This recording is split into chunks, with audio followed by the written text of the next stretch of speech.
ሰላም ሰላም እንኳ ናብ ህድሞና እንግሊሽ አካደሚ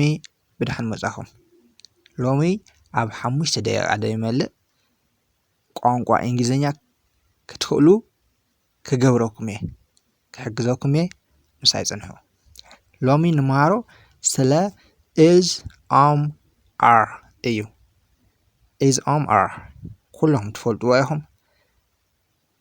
ትርጉሙ ትፈልጥዎ ታሃልዮም ፀበቐ እንድሕር ዘይትፈልጥዎ ሎሚ ኣፀቢቕና ክንመሃር ኢና ንቐፅል በመጀመርያ is እንታይ ማለት እዩ is ማለት እዩ ወይ እያ ማለት እዩ ንኣብነት he is እንድሕር ኢልና እሱ እዩ ማለት እዩ she is እንድሕር ኢልና እሳ እያ ማለት እዩ it is እንድሕር ኢልና እሱ ወይ እሳ እያ ማለት እዩ ንምንታይ እሱ ወይ እሳ ንብል ዘለና it ብትግርኛ ብግዕዝ ጾታ ስለ ዘለዎ እዩ ሕዚ ንሓንቲ ደቃ መኪና ብጓል ንጽውዓ ንሓደ ዓብይ መኪና ብወዲ ንጽውዖ ንሓደ ዓብይ ፎቕ ብወዲ ንጽውዖ ስለዚ ነቶም ነገራት ጾታ ስለ ንህብ ኣብ ትግርኛ እሱ ወይ እሳ ኢልና ንሓዞ it is ማለት እሱ ወይ እሳ እያ ማለት እዩ ቀጻሊ am እዩ am ማለት እየ ማለት እዩ ንኣብነት I am እንድሕር ኢልና ኣነ እየ ማለት እዩ እቲ ሳልሳይ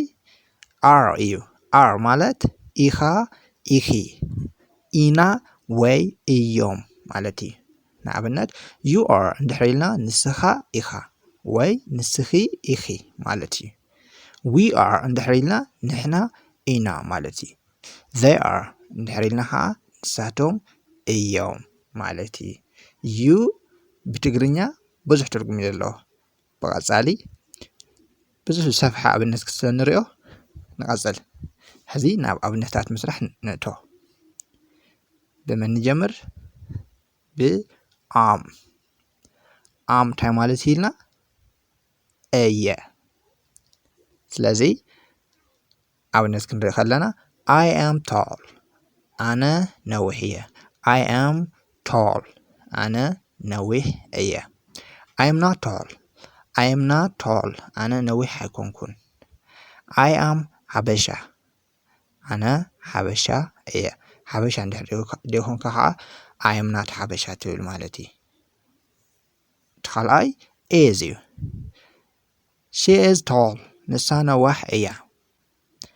she is not tall ንሳ ነዋሕ ኣይኮነትን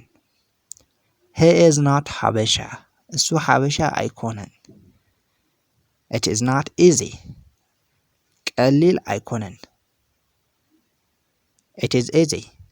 ቀሊል እዩ እቲ ሳልሳይን ናይ መወዳእታን ድማ are እዩ ኣብነታት ክንርኢ ከለና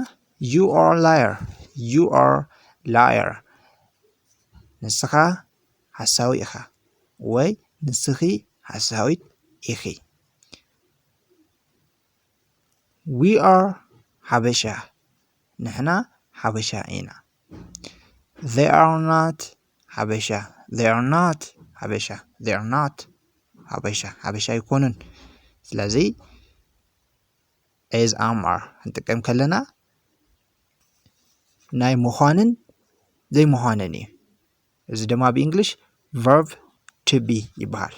ምዃንን ዘይምዃንን እዩ ኣይኮነን እያ ኣይኮነትን ኢና ኣይኮናን ንምባል ንጥቀመሉ is am are እዩ ማለት እዩ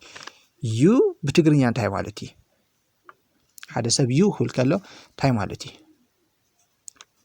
you ማለት ንስኻ ንስኺ ንስኻትኩም ንስኻትክን ማለት እዩ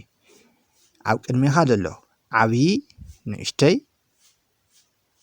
ጓል ወዲ ብዙሓት ወይ ውሕዳት ኣብ ቅድሚኻ ዘሎ ሰብ ማንኛውም ሰብ you ይበሃል ማለት እዩ ብእንግሊሽ ንሕና ንስኻትኩም ንስኻትክን ንብል ኢና ኣብ እንግሊሽ ከም ዝበሃል የለን ማለት እዩ ስለዚ is am are ምስ በልና بدحر is am are ክመጽእ ዘለዎ ነገር እንታይ እዩ adjectives ቅጽላት ክኾኑ ኣለዉ ንሓደ ሰብ ዝገልጾም ሓደ ሰብ ዝገልጽዎ ነገራት ክመጹ ኣለዎም ድሕሪ is ኣማር እቲ ሰብ እንታይ እዩ ንዑ ዝገልጽ ነገር ንምንጋር is ኣማር ንጥቀም ማለት እዩ ስለዚ ኣብዝታት ጌጋ ዘለዉ እንታይ እዮም is ኣማር ምግልባጥ ኣይከኣልን I is ምባል ኣይከኣልን you is he are she are ምባል ኣይከኣልን ማለት እዩ ንሎሚ